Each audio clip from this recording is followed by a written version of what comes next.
Hej, hvis du har 5 minutter, så vær lige med til at lave en lille smule yogaøvelser her, som du kan klare ved siden af skrivebordet. Vi starter med skuldrene, så stil dig op, placer dine hænder på dine skuldre og kør albuerne frem, op, bagud og ned. Indånding op og frem, og udånding bagud og ned. Frem og op i indånding, og bagud og ned. Så fortsæt lige et par gange mere her. Sådan, lige en sidste gang. Ja. Og giv slip på dine arme. Tager du armene op, bøjer dem i 90 grader. Og så trækker du dine albuer om, samler dem så meget du nu kan om bagpå, og samlet skulderbladen. Og giv slip. Kør armene tilbage, og skulderbladene godt sammen, og giv slip. Pas på, at du ikke har skuldrene helt op om ørerne, men at de er afslappet ned. Og tag lige 2 gange mere her. Sammen bagpå. Og giv slip. Og lige den sidste gang. Og samle om bagpå.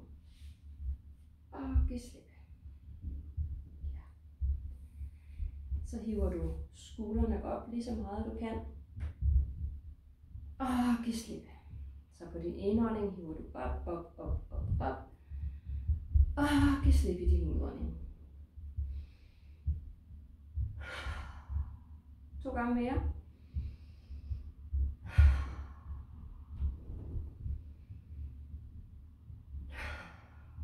Ja, så har vi fået vækket de her skuldre. Så fører du armene op over hovedet, tag fat med højre hånd om venstre hånds håndled. Og så bøjer du dig ud mod din højre side, for åbnet venstre side af sidekroppen. Lav den her sidebøjning ind langs rygsøjlen og de små muskler omkring. Og åbne sidekroppen, så bliver plads til luft ud mellem ribbenene. Igen, pas på ikke at holde vejret, men brug din vejrtrækning. Så tager du en indånding, kommer op i midten og bytter over til modsat hånd her. Og bøjer modsat din udånding. Og stå her og brug lige din vejrtrækning et par gange.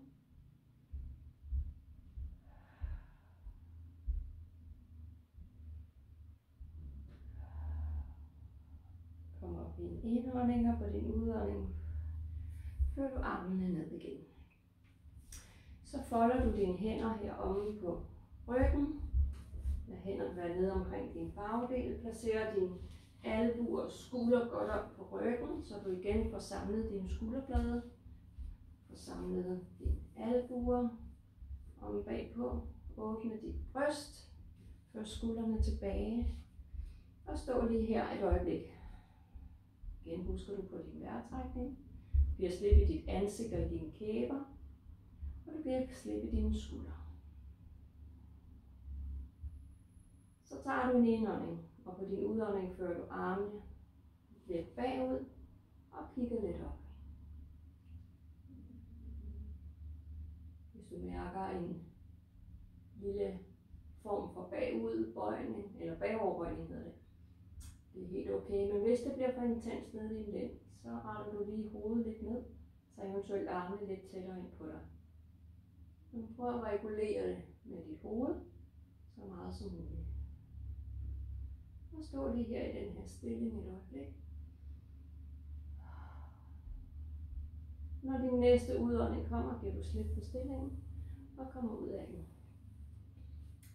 Så bøjer du let ned i dit ben, placerer dine hænder på lårene og laver den her ko-kat-bevægelse. Så på din indånding skyder du halebenet op, svejer ryggen og kigger op.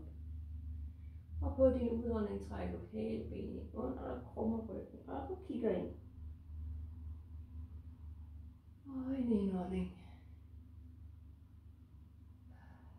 Og din udånding. Svejer, kig op. Og krum og kig ned sidste gang. Skyd halebenet benet op, svej og kig op. Og krum dig ind, træk halebenet ind under dig og krum ryggen op. Og rul dig hele vejen op. Ja. Så går du igen ned i de her let bøjede ben, placerer dine hænder helt øverst på lårene. Og så presser du dine hænder ned mod dine lår. Skuldrene presser du nedad. Så du presser godt i dine hænder og gør en lang lige ryg her. Åbne mellem hvirvlerne i rygsøjlen, så der kommer mere cirkulation. Der er ikke noget, der klemmer på de små muskler, de små nerver mellem hvirvlerne. Så pres ned. Gør din ryg lang. Pres. Brystet kommer op og frem. Skuldrene er nede, ryggen er lang. Så tager du en indånding, og på din udånding giver du slip. Sidste øvelse. Små bækkenkip. Stå med afstand mellem benene. Og så løfter du op på tå i den ene side, og på tå i den anden side. Hænderne har jeg bare her for ligesom at kan mærke, at det er min hoftekam her, der går op.